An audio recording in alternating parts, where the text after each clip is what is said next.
Olá, estás a ouvir o Humor à Primeira Vista, o podcast sobre humor da ESC-FM e do jornal Expresso. Eu sou o Gustavo Carvalho. O episódio que estás a ouvir é diferente do habitual. Desta vez entrevistei o jornalista americano Jesse David Fox.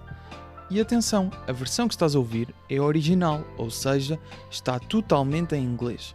Se quiseres ouvir a versão dobrada em português, no mesmo sítio onde carregaste play para ouvires este episódio, encontras essa outra versão, ok? Estamos entendidos? Voltando ao convidado. O Jesse David Fox só faz trabalhos sobre humor e tem também um podcast de entrevistas a comediantes, chama-se Good One. Já entrevistou grandes nomes da comédia mundial, Jerry Seinfeld, Bill Burr, Anthony Jeselnik, Nicky Glaser, e agora acha por bem inverter-lhe os papéis e sou eu a entrevistá-lo. Tentei perceber o que se passa nos bastidores de um episódio do podcast dele. O Jesse explicou porque é que não é assim tão fã do trabalho recente do Dave Chappelle e ainda fomos à procura de finalmente definir quais os critérios que decidem o que é a má comédia. Escusado será dizer que não chegámos a nenhuma conclusão, mas ainda assim, interessante. Podes seguir-nos no Instagram em humoraprimeiravista.podcast. O episódio 44, na versão original em inglês, começa já a seguir à bela voz do Tiago Filipe. Humor à primeira vista. My perspective on preparing for an interview, I believe it's similar to yours. Like I believe in a kind of natural way. I tend to do that because I listen to the podcast and also it's basically the same concept. I want to walk through the process of doing an episode. Let's start with booking. Do you do any type of research on the guest before booking it? Not necessarily. I'd say 90% of the time I don't, because I don't do research because I'm going to book them. I've done research in so much as that I'm constantly consuming enough comedy that by nature I'm doing an amount of Yes. a bit of research, but unless I'm being recommended somebody that I'm not familiar with, but feel like I trust the person enough that I will check it out. For the most part, I'm going off my experience with them before or reputation. If I'm pitched someone I've not heard of, but the pitch is curious, I'm like, I'll watch a late night set or something. I had not heard of Taylor Tomlinson. I was pitched her for a Netflix special. I was like, how is someone getting a Netflix special that I have not heard of yet? Then I watched 5 minutes. I'm like, this is good. Fine, I'll have her on. And then in time researching her, I found her much more interesting than I expected. But I was just sort of being like, well, this is good enough. Worst comes to worst. Obviously, I'm trying to figuring out what you do and how I do it. So it's kind of a masterclass, this interview, I believe. But we'll see. I mean, everyone should have a process that works for them. No, but I believe that here in Portugal, I believe it's more difficult because the comedians that are so limited, and obviously to get access to their set or something like that, it's much more difficult because not many people publish things online of their stand-up because there's not much time to perform.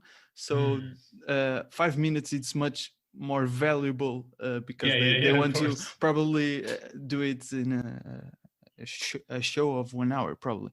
How big is the team that works on the Good One podcast? Is you and more people, I believe? Yeah, it's more people. So I book, host, research, I do all that, and then I do the intros and stuff. We currently have 3 producers. None of them are full-time producers on the show. So one person does the major round of edits. I sort of have a more senior producer who will listen to that and give notes on that, and then another producer who sort of more of his focus is on audio.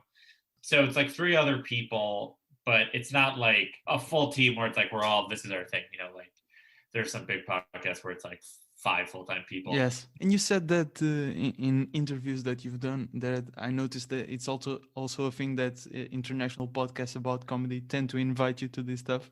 I found that you also did a Portuguese podcast with Rodrigo Nogueira. I believe he interviewed at the office. Yes, a couple of years ago, and you said that comedians choose the joke that you guys analyze, but sometimes you will recommend one because you have so many questions about it or you really like it. what if you don't have questions about the joke that they choose, or you just don't like the joke that much? Did have Oh, yeah. That's interesting. I always will have a question. Like, the nice thing about the podcast is the hardest part of anything is starting.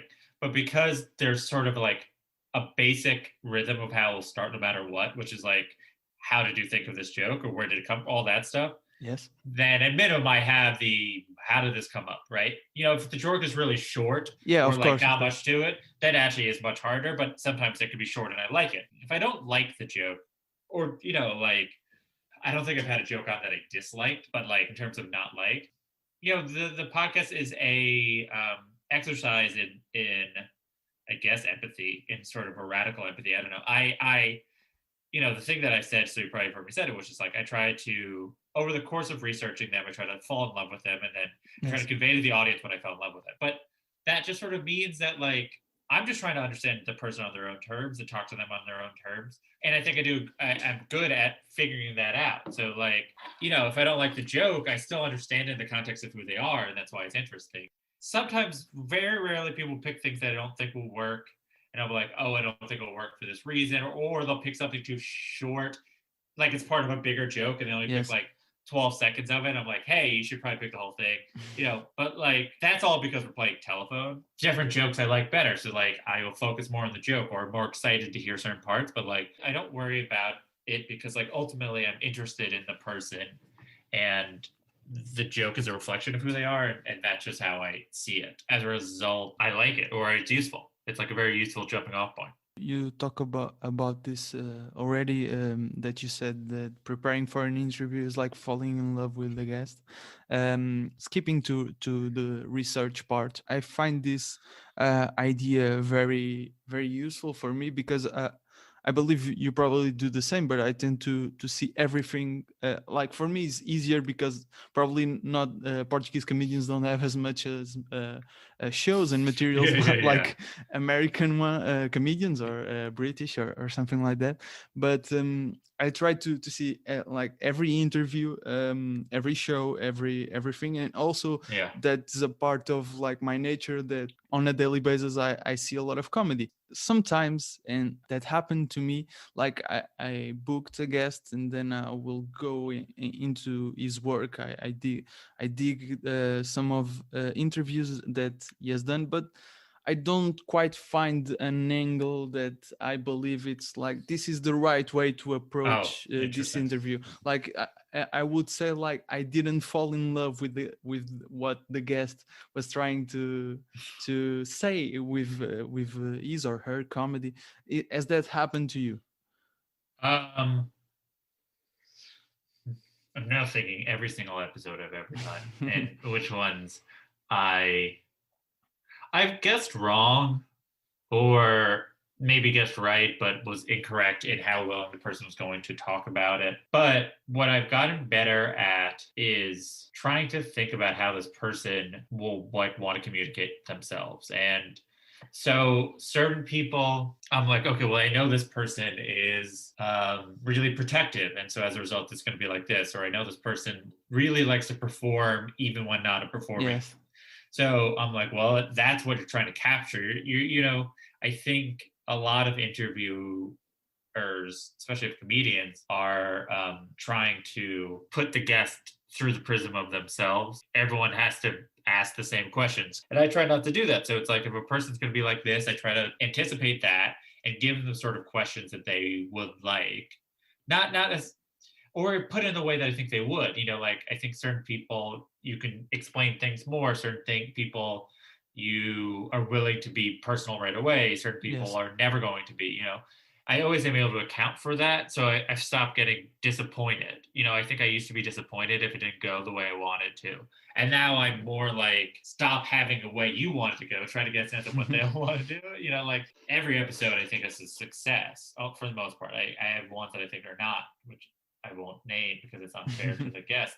But most of the times, like if you feel like an episode hasn't, uh, like you said, has failed, you believe it's because you didn't prepare the way you should and not because of the guest, right? Yeah, I think I overcompensated, or I sort of had an idea that wasn't exactly correct. It's a bit like therapy in so much as a therapist will listen to you talk a lot and have certain sort of ideas and try to have you go in that direction. But it's not good if the therapist just says the thing outright. Because it's not good and people don't learn as much, but also people don't like when people do that. People don't like someone like, I know you're this. I try not to do that, but it's, sometimes they just like, you have an idea of what they should say to something and they just don't go there.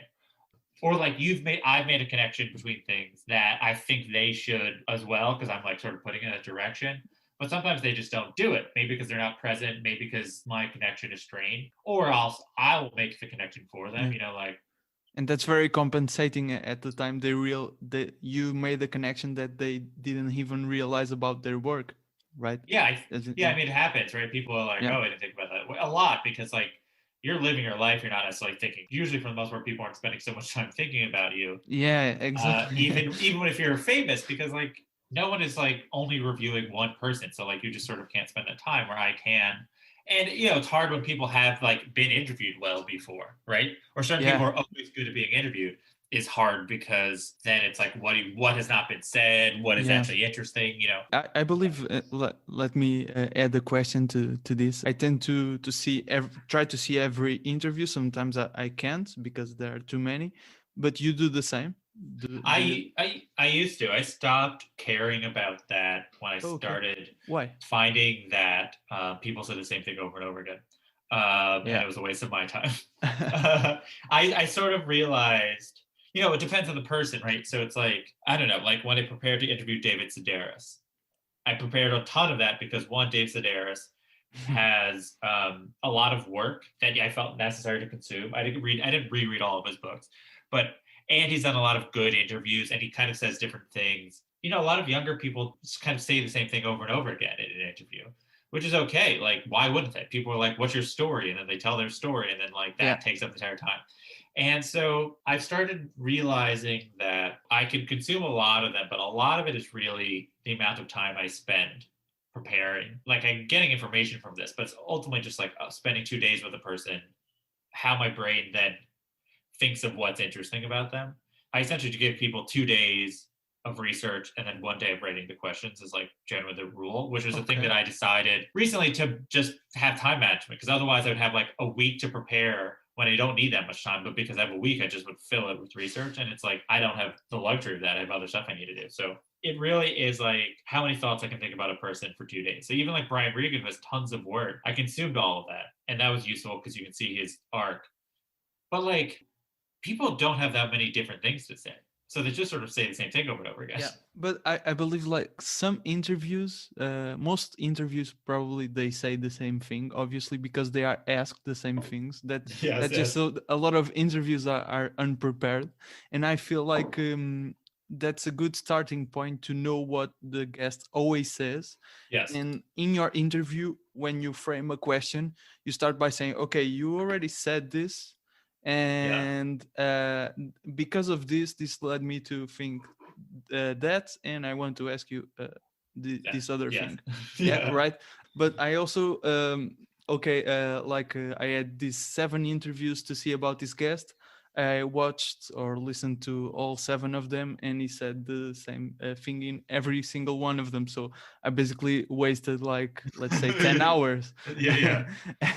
So I believe sometimes it works well and other times it's just a waste of time. So I'm still trying to find like a middle term. Next step, interviewing. I saw I believe in the Seinfeld interview and also Bo Burnham interview, we have video for it. I believe probably from more... Vulture.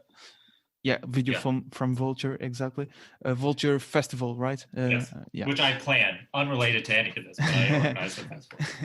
And I see you obviously have your questions written in a paper. How much freedom do you give yourself to change the order of the questions and create new questions? I think of the questions in the order in which I think the conversation is going to flow. And that is just based on kind of knowing how they talk, knowing how conversation should flow, how one idea leads into another. I just have a feel for that and the sort of rhythm of the arc of the interview. Just trying to create a narrative like in the interview, right?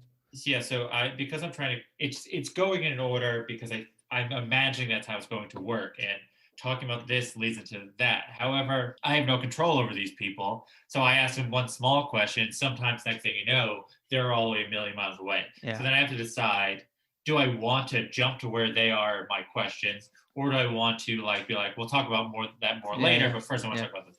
And it's really trying to, in the moment, think about, does the listener have enough context right now to have this conversation? Or if they bring up something unrelated but still interesting, is there more, it's also dependent on how much time do I have? Is it worth talking about that and then it keep on not being interesting? Sometimes if I feel like I have enough time, I'll be like, all right, we'll go to, I particularly interviewed Hannibal Buress. We talked a lot about Brooklyn, and I'm like, maybe we're going to get to something here. But then ultimately I was like, I think we cut all of it. Because I don't think we're getting at anything.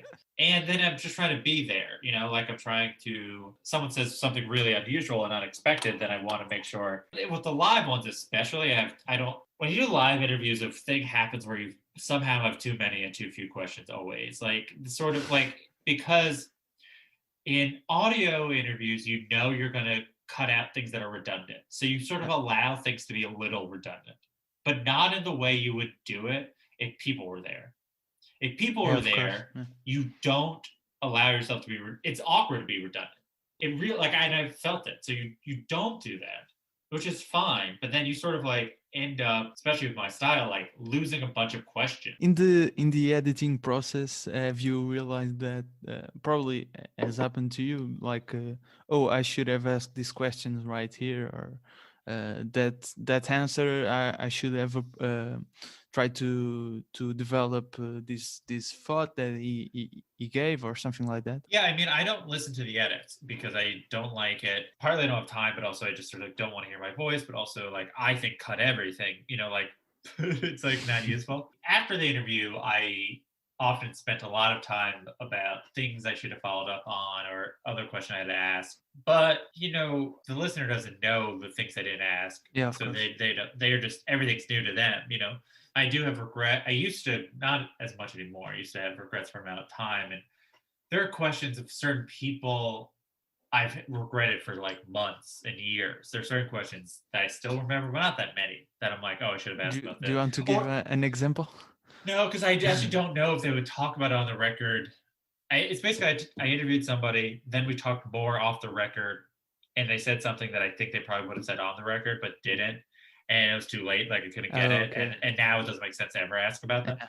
But I'm always like, oh, I should have, that was sort of the thing. It was sort of the missing piece of this sort of arc. And so I've regretted that for a very long time. You then move on, you move on. It happens.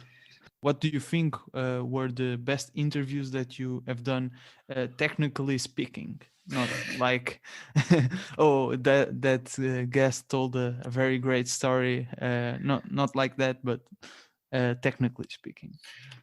People ask versions of this, and it's impossible for me to. I like a lot of them. I really thought the Bert Kreischer one really worked, both for the format of the show and where it got to, but I don't know if the ending totally connected as much as I would like. I'll say this. The Dana McBride episode, I was like, this really was exactly correct. I was like, it felt like I say, sometimes I feel like I'm a tennis player that's has the ability to play at a super high level, but everyone I'm playing at is just mostly just want to hit the ball. With Danny McBride, it was we're freaking power hitting back and forth. And it wasn't contentious. He just sort of I had these sort of complicated questions and he had these complicated answers. Bo Burnham was actually similar to that way, where I felt like we really were on the same page. But there's a lot. There's a lot that I felt really got at something. I thought the Hassan Minhaj episode really got at everything about him. The A.D. Bryant episode, the Cecily Strong episode. Used to really recommend the Nikki Glaser episode. I liked a lot. The Ali Sadiq episode's really cool. This Brian Regan one was really good. But yeah, they're all good. So they're not all good, but it's easier for me to name this one that I'm didn't get where I wanted to. I thought the Moshe Kasher one really was why research is worth it. Where I'm I'm prepared. I got really specific insights on his opinion about the audience and all that stuff. And I felt we're really connected a lot of things together. I think that second Moshe Kasher episode is now, if I had to answer your question again, I think at least the end of it, I think really got it. Okay.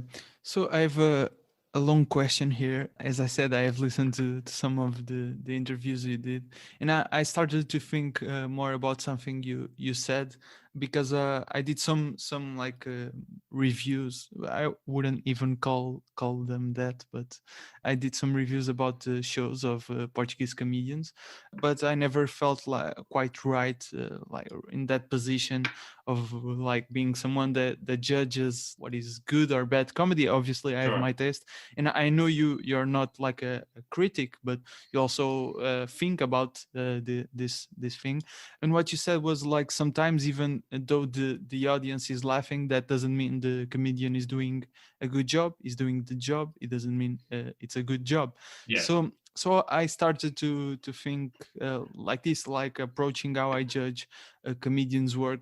What I did was like, if you have an audience, I assume that you are a funny comedian, because you have an audience, of course, even though I may not find them funny.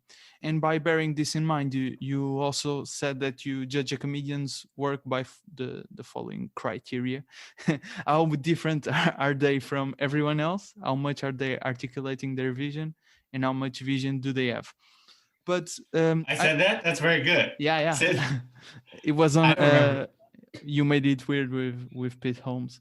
Oh, cool. Yeah, that's great that I said that. That's exactly correct. I really think this is a good way to approach a comedian's job, but I struggled with some things. Like I believe that some comedians, and I really believe that, but I may be wrong, that some comedians just like the jokes they're telling. I believe that not everybody is thinking like about a vision or like Sure, an yeah.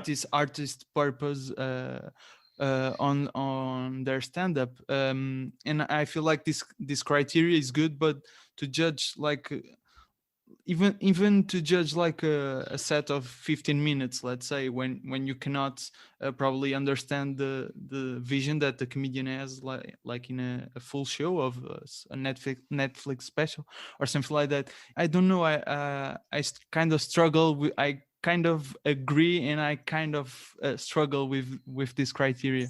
I think the thing that is maybe lacking in those three ways I said that. And again, people are interviewed and they just say things. And that Yeah, does of reflect course, my of point of course. view. But I do think the thing that I don't articulate there is it makes it seem like all comedians have to be able to have answers about why they do everything they do and how they Yeah. do it. And I don't actually think that's necessary. I think that is not necessary at all for a comedian to be good. The truth is, like, a lot of artists of all type, not just comedians, have vision, but they just have it. They just have whatever it is. It's an instinct, but it's a point of view, but they have it, and they don't know why it is, and they don't do it on purpose. But like Bill Burr, I think, is like, when he's good. The thing that is very hard for people like me with comedian like Bill Burr is you assume he gets what he's doing, and he has never said he does. Like, he won't admit it. And now, I don't know. He could be lying, which is very possible. I have interviewed him, and he has a certain sort of persona that he keeps on a lot. However, it does seem anecdotally that he does care a lot about his comedy. I have no sense of if he'd like admit, like, oh, I'm doing this and I wanted to do that, like. Yeah. However, there's a worldview that is shaped by his audience, and shaped by him, and that gets articulated, that is special or good or whatever that means. Yeah. But it's much harder. We as a society, especially now, like geniuses who say why they're a genius. Yeah.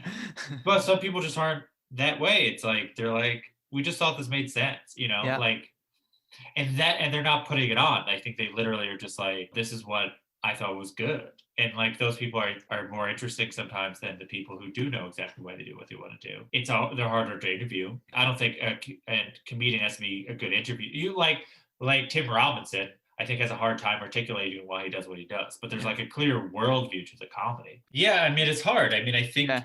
And it's very difficult to define, like, these are the three criteria that define if a comedian is good or not. Like, that's. Yeah, because again, I think they all are. This is why I'm not a critic, because I don't have a desire to say things are good or bad. But I do.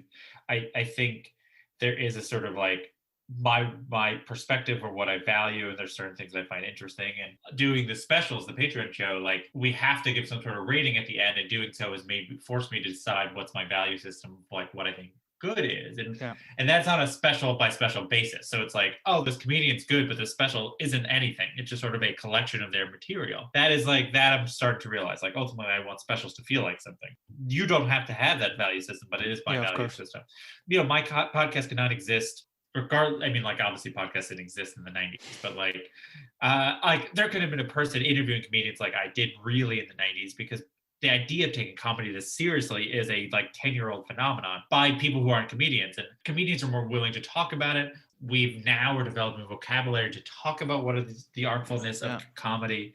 And I think it's just sort of the comedy that has to be done is incredibly sophisticated because the audience is so sophisticated, because they're growing up having watched so much more comedy than every other audience has. I mean, like you have to think for the most part until, you know, there wasn't really our comedy available to people until the 70s. So if you grew up in the 50s or 60s, all you knew of stand-up comedians was 5 minutes.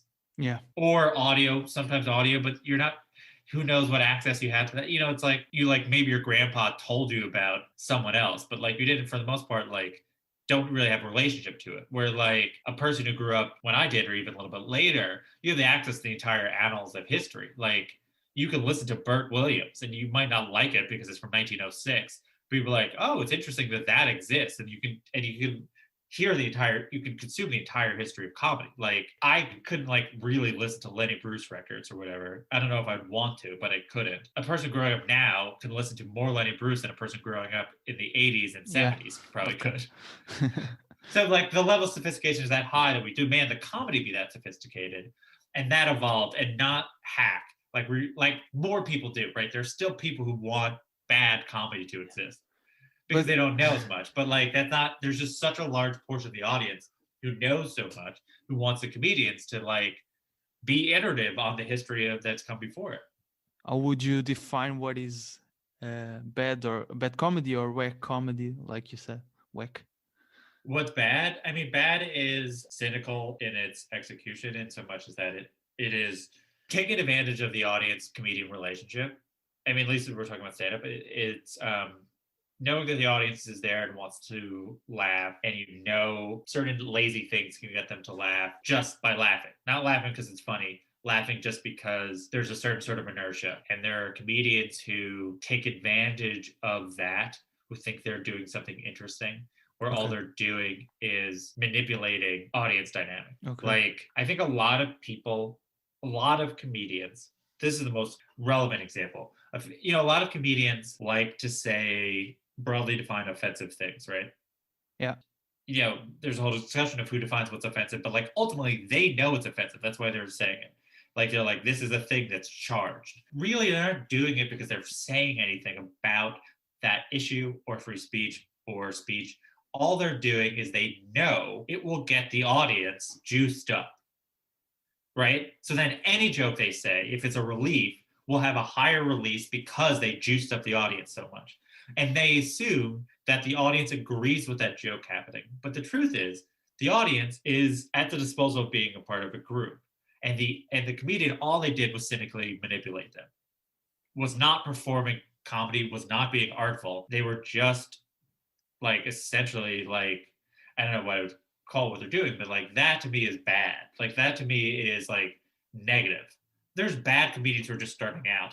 That's like whatever. That's just like they don't know. They're not confident enough. They don't know how jokes work. They don't stretch out premises far enough, blah, blah, all that stuff. But I mean, like when I'm talking about like bad comedy, I think of like people who are subverting, established and subverting like what is special about the relationship. You talked a bit about Dave Chappelle in some podcasts you made. You said that, I believe you made the comparison between him and Chris Rock, like in the recent work of Chappelle. Not these last things he released about Comedy Central, just the full shows. You believed he wasn't like trying as hard as, for say, Chris Rock. What is like the things that you say that make you say that he's not trying as hard? as Sure, other yeah. I mean, comedians. I think a lot of premises are. You even can look at all the stand-up he's done since he's come back. One of the specials feels like a person who's really worked very hard on something, and a lot of the rest feel like a person who's sort of like riffing on something. I think he's really good at the live part of being a stand-up comedian, of feeling out an audience, figuring out where they are at an issue, maintaining that, and he's good at that. The problem is, and he's great at that. He's remarkable at it. He's so charismatic on stage. He's so naturally funny.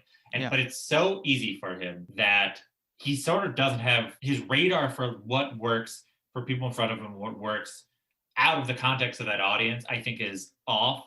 I don't think he's considered for the fact that he's filming these things and things will be released in other contexts. But clearly people like these specials, so like, what do I know? But I think it's just sort of underdeveloped ideas. And there's parts of it that I think are boring and borderline narcissistic to sort of center his like perspective on conversations without bringing anything new. Like it just becomes this thing of like, again, you can sort of talk about anything on stage in general. You can talk about anything, and it, regardless of it could be good or bad. You're allowed to be a bad stand-up comedian. There's nothing. I'm not going to prevent you from doing that.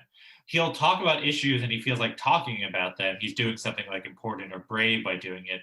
Instead, he's just sort of like getting kind of cheap laughs off of it, or getting laughs just on sheer will. And he thinks he's getting those laughs because he's a really skilled comedian, where he's getting those laughs because he's a really charismatic person.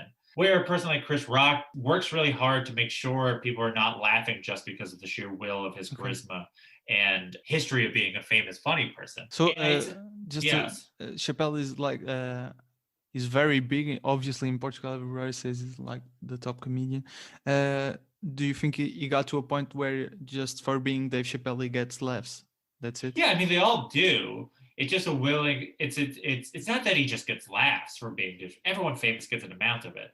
You know, you're conditioned to laugh when a person you like says something in the cadence that you like them saying it. It's like, but he could be quiet and not say anything. Like he could be building up tension for something and like just talking about it, and the audience gives him so much of a benefit of the doubt because he's Dave Chappelle, and we've decided he's like some sort of visionary or some sort of like brilliant speaker on certain topics, and I don't totally know how that happened. It's a bit of sort of like a reverse engineering, which is like he's so good at talking that you don't feel worried when he's not saying a joke. And as a result, we like backwards reversed our brain to be like, well, that means he must be saying something interesting if we're okay with it not laughing. It's like, no, like he can say anything. Like when he hosted SNL that one time, he's like, let's give Donald Trump a chance. Like and we're all like, yeah, I guess maybe we should do that. And even he didn't agree with it. He can just say it. And I think it's unfair to say people are under a spell, but I do think people are watching him in the context of the narrative of him. And I understand. And it's easier and easier for me to not do that. At least when he's doing the proper comedy. When he's not even trying to be funny, it's like a little bit clearer. Like I think. Well, for example, these last things that you released. I know the Comedy Central thing is a whole. I don't want to talk about it, but I can talk about the George Floyd thing, because I think the Comedy Central thing is a whole other can of worms. Because like the idea that he left comedy has made people think he's more noble than the comedians who didn't, and that is a trend that's happened throughout the history of comedy. That the most noble thing a comedian can do is not be funny, and that is because of a internalized feeling that comedy is less valuable than drama in certain ways. And so comedians now have a value, but it's almost like they have more value for the fact that they can be serious than they have value in their ability to be funny. And I think that is other things about the modern day comedy that I feel like I'm working to try to help people detangle. It is that we value comedians not for being funny. Like that, like being funny is sort of an accident or like a byproduct or a nice bonus, but like what's best about them is these other things. And I think there's a true value societally to making people laugh in genuine ways, not just like making people laugh but like truly making them laugh, getting delight out of a freaking the existential nightmare that is existence. Like it's a really beneficial tool, and I want to make sure that is like part of the conversation. That's very interesting perspective on why this happens. Uma pequena nota final, o solo do chapéu, que o Jesse diz ter achado bastante bom, chama-se The Age of Spin e está disponível na Netflix. Espero que tenhas gostado. Podes seguir-nos no Twitter e no Instagram, basta procurares por Jesse David Fox e Gustavo Rito Carvalho. O podcast está no Instagram em humoraprimeira-vista.podcast. Passa por lá que partilhei alguns certos de coisas que acabaram por não ficar neste episódio. Jingles e genéricos do Luís Batista e do Ruben de Freitas, com voz do Tiago Filipe. As fotografias foram cedidas pelo Jesse, a ilustração está no Instagram do podcast e foi feita pelo Nuno Amaral, que também fez o logótipo com a ajuda da Vanessa Garcia. Obrigado por ouvires, estou aqui quinzenalmente às quintas, até um dia.